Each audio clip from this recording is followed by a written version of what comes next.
Car शाम के 4 बज चुके हैं और इंडिया हेड पर 4 बजे की 4 बड़ी खबरों में आपका बहुत बहुत स्वागत हो। पहली खबर होगी हिजबुल्लाह चीफ नसरुल्लाह की मौत और महबूबा मुफ्ती को शहादत बताया है और कहा है कि वो लेबनान और फिलिस्तीन के साथ हैं। दूसरी खबर बाबा राम रहीम की पैरोल से जुड़ी हुई है, जिन्होंने 21वीं बार पैरोल मांगी है। हरियाणा चुनाव के एंगल से इसे देखा जा रहा है। राम रहीम ने 11वीं बार पैरोल मांगी है। तीसरी खबर है योगी आदित्यनाथ से जुड़ी हुई, जहां सीएम योगी के मंच पर पहुंचा है न्यू हिंसा का आरोपी, जिसे लेकर लगातार सवाल उठ रहे हैं। और चौथी खबर चंद्रयान से जुड़ी हुई बड़ी खबर है। चंद्रयान अभियान के बारे में भी हम आपको बताएंगे, जिससे जुड़ी हुई बड़ी खबर जो है वो हम आपको दिखाएंगे। तो ये देखिए 4 बजे की 4 बड़ी खबर जो है वो इंडिया हेड के जरिए आप देख रहे हैं। लगातार आज दिन भर की 4 बड़ी खबरें जिन पर हम विस्तार से चर्चा करेंगे।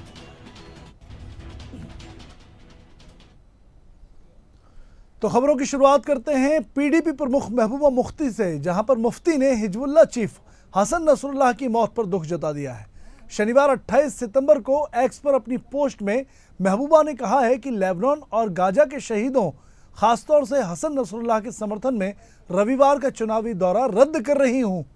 उन्होंने कहा है कि इस गहरे दुख और विद्रोह की घड़ी में हम फिलिस्तीन और लेबनान के लोगों के साथ हैं। उधर नसरुल्लाह के समर्थन में जम्मू कश्मीर के बड़गांव में लोगों ने रैली भी निकाली। दरअसल 27 सितंबर की रात 9:30 बजे इजराइल ने लेबनान की राजधानी बैरूत में हवाई हमले किए थे, जिसमें नसरुल्लाह की मौत हो गई थी। इजरायली सेना ने हिजबुल्लाह के हेडक्वार्टर पर 80 टन बम से हमला किया था। इसे लेकर भाजपा ने रविवार को महबूबा मुफ्ती पर निशाना साधा। भाजपा के राष्ट्रीय प्रवक्ता आरपी सिंह ने कहा कि महबूबा घड़ियाली आंसू बहा रही हैं। ये बीजेपी का कहना है कि घड़ियाली आंसू जो हैं वो बहाए जा रहे हैं नसरुल्लाह की मौत पर, और नसरुल्लाह की मौत पर कैंपेन रोककर वे वोट बैंक की पॉलिटिक्स कर रहे हैं। जम्मू कश्मीर में चुनाव चल रहे हैं। 1 अक्टूबर को तीसरे यानी अंतिम चरण की वोटिंग होनी है और उसको लेकर ये तमाम सियासत जो है वो की जा रही है। आरपी सिंह ने कहा है कि महबूबा मुफ्ती आतंकवाद समर्थक हैं।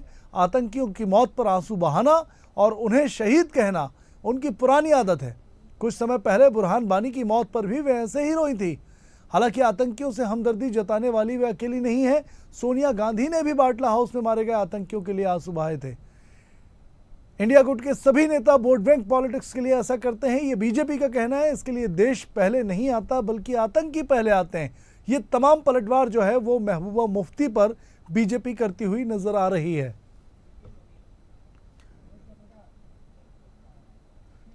शिशिल वकील जी वरिष्ठ पत्रकार हमारे साथ जुड़ गए हैं इंडिया हेड पर इस बारे में चर्चा करने के लिए। शिशिल जी बहुत स्वागत है इंडिया हेड पर आपका।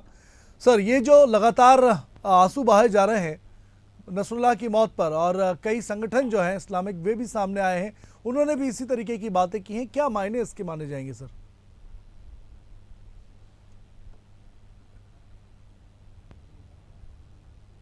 हेलो जी जी सर, मेरी आवाज आ रही है? शिशिल जी मेरी आवाज आ रही है आपको? तो देखिए संपर्क करने की कोशिश करते हैं शिशिल वकील जी से, लेकिन खबर यही है कि लगातार देखिए भारत में आखिर आतंकियों के खिलाफ, भारत में आखिर हिंसा फैलाने वालों के खिलाफ आंसू क्यों बहाए जा रहे हैं। ये बड़ी खबर देखिए, महबूबा मुफ्ती ने विरोध कर दिया है इस पूरे घटनाक्रम का, इजराइल के अटैक का, बमों से जो अटैक किया गया उसका। और देखिए एक बार फिर शिशिल वकील जी जो है उनको जोड़ने की हम कोशिश करेंगे, लेकिन तब तक बड़ी खबर पूरे देश से आज अलग अलग प्रतिक्रियाएं इजरायली हमले के विरोध में देखी गई। और देखिए नसरुल्लाह की मौत पर भारत में आंसू क्यों बहाए जा रहे हैं। इंडिया हेड पूछ रहा है कि आखिर नसरुल्लाह की मौत पर गम भारत में क्यों है, आतंक फैलाने वालों के समर्थन में खुलेआम नेता क्यों हैं। शिशिल वकील जी दोबारा जुड़ गए हैं, हम उनसे बात करते हैं। सर, आपका इंडिया हेड पर स्वागत है। सर, क्या मायने लगाए जाएंगे इसके? जम्मू कश्मीर में चुनाव भी चल रहा है और महबूबा मुफ्ती का इस बीच ये बयान कि मैं आज प्रचार नहीं करूंगी, बहुत शौक में वो हैं, गम में हैं और नसरुल्लाह की मौत पर, सर क्या कहेंगे आप? हेलो जी सर, आवाज आ रही है सर? मेरे से बात कर रहे हैं? जी जी जी आवाज आ रही है सर, सुन पा रहे हैं सवाल? और सवाल सुन रहा हूँ लेकिन वीडियो नहीं आ रहा आपके यहाँ। जी जी सर, आप संपर्क करने की कोशिश कर रहे हैं। सर, आप अपना जवाब दीजिए कि क्या मायने लगाए जाएंगे सर इसके, जो महबूबा मुफ्ती ने ये कदम उठाया और बयान दिया है।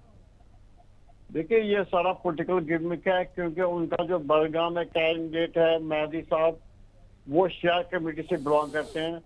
बड़गाम कॉन्स्टिट्यूंसी जो है वो बड़ी अच्छी जो शाम की कॉन्स्टिट्यूंसी है, तो उस वजह से वो जो बाकी 14 सीटों का इलेक्शन कश्मीर में हो रहा है, वो वहां से मैसेज देना चाहती है लोगों को कि देखो जी, हम जो मुसलमानों का जो वहां पर यह बड़ा ये नेता मर गया, हालांकि वो टेररिस्ट ये डिजिग्नेटेड टेररिस्ट था, हम उनके साथ ये अपनी संवेदना जताते हैं। ये मुसलमानों को ये करने के लिए, ये पहली बार नहीं हुआ है, ये पहले भी बहुत बार हुआ। जब ये अपना कश्मीर का जो बड़ा टेररिस्ट था जो बुरहान वानी, जब वो मारा गया, महबूबा ने उस टाइम भी बड़ा ये दिया था, बिल्कुल अपना बयान दिया था कि देखो जी एक शहीद मारा गया जो कि एक टेररिस्ट था। ये चीज जो कश्मीरी जो लोग हैं, ये पहली बार नहीं हुआ, ये इससे पहले भी हुआ कि जब भी जैसे इजराइल के वहां पर अल-अक्सा मस्जिद जो है वहां पर कभी हमला करता था, तो यहाँ कश्मीर में लोग निकलते थे, पहले कश्मीरी पंडित जो हिंदू जो रहते थे वहां पर उन पे पथराव करते थे, उनके जो मंदिर वगैरह थे उनको जलाया जाता था जी। ये अभी मिलिटेंसी कश्मीर में ये समाप्त हो गई है। ये लोगों के इसके थ्रू फिर जगाना चाहती है कि चलो जी फिर दोबारा से जी, तो लोग क्या कश्मीर की जो आवाम है सुशील जी, क्या इस पर भरोसा करेगी और क्या माहौल बदलने में मुफ्ती को जो है, महबूबा मुफ्ती को इसका सियासी फायदा मिलेगा क्या इस बयान के बाद, या फिर वहां पर जो पंडित और हिंदू हैं वो एकजुट होंगे इसके खिलाफ? वो इससे थोड़ा बहुत फायदा इसको मिलेगा। फायदा क्यों मिलेगा? जैसे अभी लोग तो ये अब इलेक्शन के बिजी थे, अब इनमें जो नया चीज हो गया, जैसे आज कारगिल में भी बहुत सारे शिया लोग निकले या बड़गाम में भी निकले और सीधे बयानबाजी कर, उससे क्या होता है कश्मीर के जो लोग हैं बहुत भावुक है और बड़े सीधे साधे हैं, वो इनके बहकाव में जल्दी आ जाते हैं, तो प्रदर्शन करने लगते हैं। आप देख लीजिए जो वहाँ की जो हालत है, नसरुल्लाह जो हुसैन नसरुल्लाह थे, वो एक बड़ा टेररिस्ट था, उनका देख लीजिए जैसे उन्होंने हमस वालों ने हमला किया इजराइल पे, 2,000-2,500 बेचारे जो शरीफ लोग थे वो पार्टी में एंजॉय कर रहे थे, उनका मारा, औरतों को मारा, बच्चों को मारा। उसमें ये भी शामिल था, इसकी भी शायद थी उसमें, हमस में इसका सपोर्ट था पूरा। अगर आज ये ऐसा नेता मारा जाता है तो इसमें कोई दुख की बात नहीं। आप बता दीजिए जब हिंदुस्तान में कोई मुसलमान मारा जाता है तो कश्मीर महबूबा या उमर अब्दुल्ला या जो बाकी नेता वहाँ के वो क्यों नहीं निकलते हैं? जब कोई कश्मीर में जो ये बेचारा निहत्था कोई मुसलमान मारा जाता है टेररिस्टों की गोली से, कुछ उस दिन क्यों नहीं ये मातम मनाते? बिल्कुल सुशील जी, बिल्कुल सियासी फायदा लेने की कोशिश जो है महबूबा मुफ्ती कर रही हैं, सीधे तौर पर देखा जा रहा है, और यही वजह है कि मातम भारत में मनाया जा रहा है। सुशील जी, आपका बहुत बहुत शुक्रिया इंडिया हिट पर जुड़ने के लिए। तो देखिए, महबूबा मुफ्ती के जो आंसू हैं वो बिना वजह नहीं है, और चुनाव के बीच सियासत में कोई भी चीज़ बिला वजह नहीं होती, और यही वजह है कि चुनाव का सियासी वेंटेज लेने के लिए फ़ायदा जो देख रही हैं मुफ्ती महबूबा मुफ्ती देख रही हैं, और यही वजह है कि उन्होंने इस तरीके का बयान दिया है।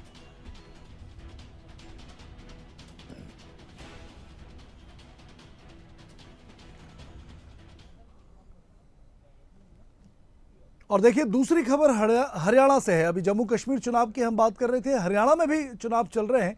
5 अक्टूबर को वोटिंग होनी है, और उसी के बीच साध्वियों के यौन शोषण और कत्ल केस में 20 साल की सजा काट रहे डेरा सच्चा सौदा प्रमुख राम रहीम ने सरकार से इमरजेंसी पैरोल की मांग की है। राम रहीम ने जेल विभाग को आवेदन करके 20 दिन की पैरोल देने के लिए कहा है। इस दौरान उसने उत्तर प्रदेश के बरवाला आश्रम में रहने की बात कही है। राम रहीम 13 अगस्त को ही 21 दिन की पैरोल पर बाहर आया था। हरियाणा विधानसभा चुनाव के लिए आचार संहिता लगी हुई है, इस वजह से सरकार ने राम रहीम के आवेदन जो था उसको मुख्य निर्वाचन पदाधिकारी के पास भेज दिया है। मुख्य निर्वाचन अधिकारी ने राज्य सरकार को पत्र लिखकर पैरोल को लेकर सवाल पूछे हैं, और पत्र में पूछा गया है कि चुनाव के टाइम किसी दोषी को पैरोल पर रिहा करना कितना सही है। यानी कि देखिए, चुनाव आयोग ने फिर से जो गेंद है वो राज्य सरकार के पाले में डाल दी है, और राज्य सरकार से पूछा है कि क्या जमानत दी जानी चाहिए। डेरा प्रमुख के इस समय हरियाणा के रोहतक की सुनारिया जेल में बंद है। चुनाव के लिहाज से देखें तो राम रहीम का हरियाणा के सिरसा, अंबाला, कुरुक्षेत्र और हिसार जिले में खासा प्रभाव देखा जाता है। इन 4 जिलों में करीब 36 विधानसभा सीटें आती हैं। हरियाणा में 5 अक्टूबर को वोटिंग होनी है और 8 अक्टूबर को नतीजे आएंगे, और इसके पहले पैरोल की मांग जो है वो यहाँ पर की गई है। तो बिल्कुल देखिए, राम रहीम एक बार फिर जेल से बाहर आना चाहते हैं और 12वीं बार उन्होंने जो है वो इसकी डिमांड की है राज्य सरकार से। हालांकि कोर्ट में आवेदन भी दिया था, जो पहले ही इनकी अपील जो है वो खारिज हो चुकी है।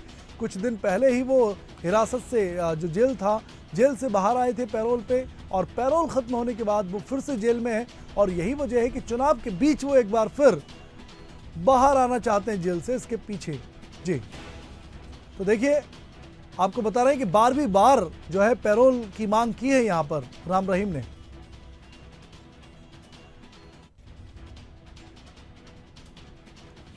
हमारे एसोसिएट एडिटर अनंत विश्वकर्मा हमारे साथ जुड़े हुए हैं। अनंत जी, क्या वजह हो सकती है और इसके पीछे क्या रणनीति हो सकती है जो लगातार पैरोल पर बाहर आ रहे हैं और एक बार फिर चुनाव के बीच में पैरोल की मांग की है?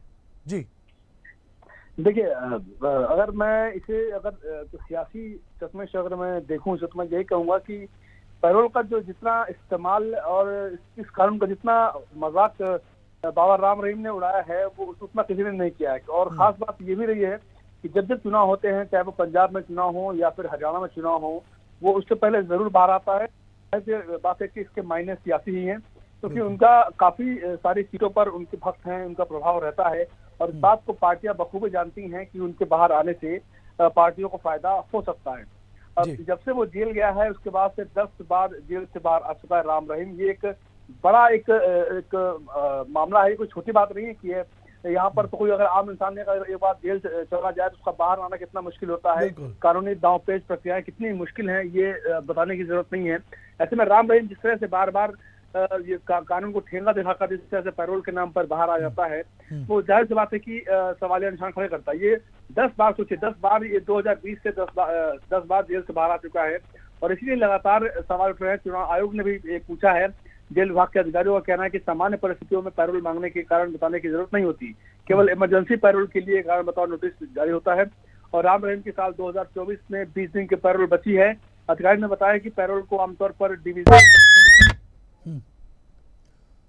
जी अनंत जी, तो अभी इस वक्त क्योंकि चुनाव होने हैं, हरियाणा में विधानसभा चुनाव होने हैं, और ऐसे में उसका बाहर आना इस सवालों के घेरे में आता है। क्योंकि पंजाब विधानसभा चुनाव से पहले फरवरी 2022 में वो 21 दिन के लिए बाहर आया था।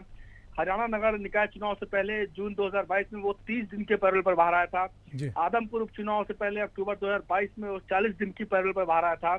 हरियाणा में पंचायत चुनाव से पहले जुलाई 2023 में वो 30 दिन की पैरोल उसको मिली थी। राजस्थान विधानसभा चुनाव से पहले नवंबर 2023 में 29 दिन की फरलो मिली थी। हरियाणा विधानसभा चुनाव से पहले अगस्त 2024 में 21 दिन की फरलो मिली थी। तो सोचिए किस तरह की ये कानून है, किस तरह की कानून में छूट है कि चुनाव से पहले ही इन जैसे नेताओं को बिल्कुल आनंद जी लगता है कि इसके पीछे कहीं ना कहीं राजनीतिक संरक्षण और प्लानिंग भी हो सकती है। राजनीतिक दल जो है वो इस बात का फायदा लेना चाहते हैं, उनके भक्तों के वोट लेना चाहते हैं, और लगता है कि कहीं ना कहीं राजनीतिक प्लानिंग के तहत एक बार फिर इनको बाहर लाने की कोशिश की जा रही है। बिल्कुल जाहिर सी बात, जैसे कि मैंने पहले कहा, मैंने पूरी लंबी चौड़ी आपको फहरिस्त बताई कि कब कब ये चुनाव से पहले बाहर आया, चाहे वो विधानसभा चुनाव की बात हो, चाहे वो निकाय चुनाव की बात हो, चाहे वो उपचुनाव की बात हो, पंचायत चुनाव की बात हो, विधानसभा चुनाव की बात हो, वो हमेशा वो उससे पहले वो 20 दिन, 29 दिन, 30 दिन की पैरोल और फरलो पर बाहर आता है। ऐसे में सवाल क्यों ना उठे, इस पर भी सवाल है। और जाहिर सी बात है, इस बार फिर से सवाल उठाया और चुनाव आयोग ने इसे लेकर थोड़ा संज्ञान भी लिया है कि अभी कौन सा वक्त है इसे बाहर निकालने का, क्योंकि 4 जिलों की 36 सीटों पर राम रहीम का प्रभाव है। ऐसे में लाजमी है, जाहिर सी बात है कि सवाल उठेगा ही। बिल्कुल अनंत जी, बहुत शुक्रिया आपका, धन्यवाद तमाम जानकारी साझा करने के लिए। तो देखिए, राम रहीम ने एक बार फिर से जमानत की याचिका जो है वो सरकार को लगाई है, और अब देखना है कि फैसला क्या होता है। हालांकि जमानत पैरोल जो है वो मिलने के आसार बहुत कम है, लेकिन जब जब चुनाव होता है राम रहीम बाहर आ जाता है और किसी जिन की तरह बाहर प्रकट होकर अपनी सियासी गोटियां खेलता है, फिर जेल में चला जाता है, और एक बार फिर से चुनाव प्रचार के दौरान राम रहीम ने जमानत मांगी है, और अपना यही जो चाल है वो चली हुई है।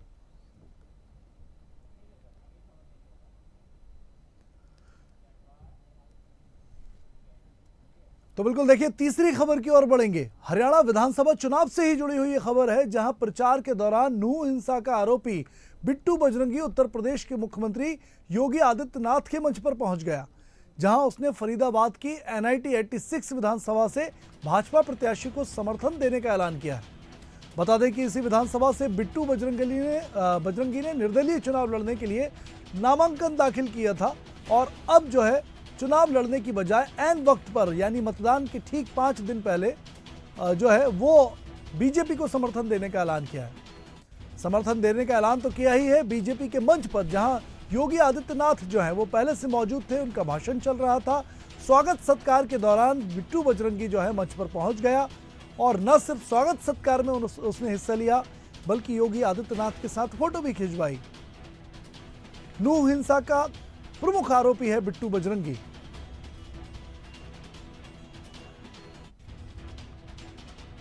आपको बता दें कि चुनाव कार्यक्रम के दौरान फरीदाबाद के एनआईटी सीट पर यह कार्यक्रम हुआ था, जिसमें योगी आदित्यनाथ मुख्य अतिथि के तौर पर शामिल हुए थे और उनके साथ केंद्रीय राज्य मंत्री कृष्णपाल गुर्जर, बड़खल विधानसभा प्रत्याशी धर्मेश अदखला और एनआईटी विधानसभा से भाजपा प्रत्याशी सतीश कुमार फागना, पृथक विधानसभा प्रत्याशी टेकचंद शर्मा समेत कई स्थानीय भाजपा नेता मौजूद रहे। वहीं कांग्रेस ने फिरोजपुर झिरका से पूर्व विधायक मोमन खान को अपना प्रत्याशी बनाया है और मोमन खान जो है वो भी नूह हिंसा का आरोपी है, यानी कि गुरेज नहीं है ना बीजेपी को ना कांग्रेस को। और चुनावी पॉलिटिक्स में अब सिर्फ जीत ही जो है वो पैमाना बची है राजनीतिक दलों के पास। इसी मामले में पुलिस ने उन्हें गिरफ्तार भी किया था। दोनों आरोपी जमानत पर बाहर हैं और दोनों ही लगातार चुनावी राजनीति में सक्रिय नजर आ रहे हैं। तो बिल्कुल देखिए, बिट्टू बजरंगी की बात करें या मोमन खान की बात करें, ये दोनों आरोपी जो हैं वो नूह हिंसा में शामिल रहे हैं और दोनों ही लगातार राजनीतिक रूप से एक कांग्रेस के फेवर में, दूसरा बीजेपी के फेवर में लगातार सक्रिय नजर आ रहे हैं। कांग्रेस ने जो है मोमन खान को तो अपना प्रत्याशी बनाया ही है, लेकिन बिट्टू बजरंगी को टिकट नहीं मिल सका था। निर्दलीय चुनाव लड़ने के लिए आवेदन दिया था, चुनाव प्रचार भी कर रहा था बिट्टू बजरंगी, लेकिन अब बीजेपी को समर्थन देने का ऐलान जो है बिट्टू बजरंगी ने किया है। योगी आदित्यनाथ के मंच पर नूह हिंसा का आरोपी नजर आया है। देखिए, हम पुरानी तस्वीर भी दिखा रहे हैं जब पिछले साल नूह हिंसा हुई थी और जवाबी कार्रवाई करते हुए जो है वो हिंसा फैलाने का आरोप बिट्टू बजरंगी पर लगा था। पुलिस ने गिरफ्तार किया था, जेल भी थी और जमानत पर लगातार बाहर। एक बार फिर हमारे एसोसिएट एडिटर अनंत विश्वकर्मा जी हमारे साथ जुड़े हुए हैं। अनंत जी, ये जो तमाम राजनीतिक दल हैं शिष्टाचार और तमाम बातें करते हैं, लेकिन जब चुनाव की बारी आती है तो जीत ही एक पैमाना हो जाता है और यही वजह है कि मोमिन खान की बात हो या बिट्टू बजरंगी को बीजेपी समर्थन देने की बात हो, ये राजनीतिक रूप से इनको स्वीकारता हो जाती है। तो इसके पीछे चुनावी रणनीति तो है ही, लेकिन क्या इसका फायदा भी मिलेगा या नुकसान होगा राजनीतिक दलों को? देखिए, इस तरह की चीजें होती हैं, वो जाहिर सी बात है कि चुनाव में सबसे जो अहम बात जो होती है वो होती है जीत। अब जीत के लिए इन प्रकार कुछ भी कर सकते हैं सियासी दल, और ये कोई नई बात नहीं है। जैसा कि आपने भी एक दो नाम बताया पहले भी, ये कोई नई बात नहीं है कि चुनाव से पहले या राजनीतिक फायदा लेने के लिए इस तरह की चीजें होती हैं ये, और इसका फायदा मिलता रहा है। और इसी वजह से जो है सियासी दलों को इससे कोई परहेज नहीं है, इससे कोई गुरेज भी नहीं है कि कौन उनके मंच पर आ रहा है, किस पर क्या आरोप लगे हैं। वहां पर सिर्फ मायने होती है जीत की, कि कौन उन्हें जीत दिला सकता है या किसके आने से उनको जरा फायदा मिल सकता है। बस यही एक बात है कि सियासी दलों को इन सब चीजों से कोई परहेज नहीं है। किसी की दाग, कहते हैं ना कि दाग अच्छे हैं, अगर अच्छे नहीं है तो भाई आइए दल में आइए, पार्टी में मिलिए, सब अच्छे हो जाएंगे। हमारे वही एक बात है, यानी हमारे फेवर में है तो दाग अच्छे हैं और हमारे विरोध में है तो दाग बुरे हो जाते हैं। बिल्कुल बिल्कुल यही बात है ब्रजेश जी की दाग अच्छे हैं तब तक जब तक आप बाहर हैं। अब आइए हमारे पास वॉशिंग मशीन है, जैसा कि अन्य पार्टियां कहती रही हैं, आइए सब ठीक हो जाएगा, बस हमें उसका फायदा मिलते रहना चाहिए। बस यही बात है, इतनी सी बात है। बिल्कुल, बहुत शुक्रिया आपका जानकारी साझा करने के लिए अनंत जी। तो देखिए, दाग अच्छे हैं, लेकिन दाग कब अच्छे हैं? जब आप हमारे फेवर में हैं और आपसे सियासी दलों को कोई फायदा है तो दाग आपके अच्छे हैं और दाग आपके धुल चुके हैं। ये तमाम सियासी दलों का फंडा है। खैर, बढ़ते हैं अगली खबर की ओर। 4 बजे की चौथी खबर में हम आपको बता रहे हैं चंद्रयान मिशन और सैटेलाइट से जुड़ी हुई। जो मिशन है वो सैटेलाइट की तस्वीरों का विश्लेषण करने वाले वैज्ञानिकों ने उसके बारे में अनुमान लगाया है और ये नई जानकारी सामने आई है कि चंद्रयान 3 चंद्रमा के सबसे पुराने क्रेस्टर्स में से एक पर उतरा। वैज्ञानिकों की टीम में अहमदाबाद के Physical Research Laboratory and Indian Space Research Organisation यानी इसरो के रिसर्चर भी शामिल हैं। फिजिकल रिसर्च लेबोरेटरी के प्लानिटरी साइंस डिवीजन के एसोसिएट प्रोफेसर एस विजयन ने बताया है कि यह क्रेटर 3.85 अरब साल पहले नेक्टोरियल काल के दौरान बना था। नेक्टोरियन काल चंद्रमा के इतिहास में सबसे पुराने समय काल में से एक है। एस विजयन ने न्यूज एजेंसी पीटीआई को बताया है कि चंद्रयान 3 लैंडिंग साइट एक यूनिक और जियोलॉजिकल सेटिंग है। वहां इससे पहले कोई दूसरा मिशन नहीं गया है। चंद्रयान 3 के प्रज्ञान रोवर की तस्वीरें इस लैटिट्यूड पर चंद्रमा की पहली तस्वीरें हैं। तस्वीरों से पता चलता है कि चंद्रयान समय के साथ कैसे बदला है और चंद्रमा जो है उसमें क्या क्या परिवर्तन जो है वक्त के साथ आए हैं। ये देखिए तस्वीरें जो हैं वो इसी दौरान ली गई हैं जो अब साझा की जा रही हैं। भारत ने चंद्रयान 3 को 14 जुलाई 2023 को 3:35 पर आंध्र प्रदेश के श्री हरिकोटा से लॉन्च किया था। 22 दिन बाद 5 अगस्त को यह चंद्रमा के ऑर्बिट में पहुंचा था। चंद्रयान 3 ने लॉन्च होने के 41वें दिन 23 अगस्त को चंद्रमा पर लैंडिंग की। इसी के साथ भारत चंद्रमा के साउथ पोल पर उतरने वाला पहला देश बन गया था। तो देखिए बहुत महत्वपूर्ण जानकारी भारत के लिए ये सामने आई है। चंद्रमा के बारे में पूरा गंभीर विश्लेषण जो है और जिस मकसद से चंद्रयान 3 को भेजा गया था वो कामयाब होता नजर आ रहा है और नई नई जानकारियां जो है वो चंद्रमा की सतह से पृथ्वी तक आ रही हैं और उसी से जुड़ी हुई ये जानकारी जो है वो भेजी गई है।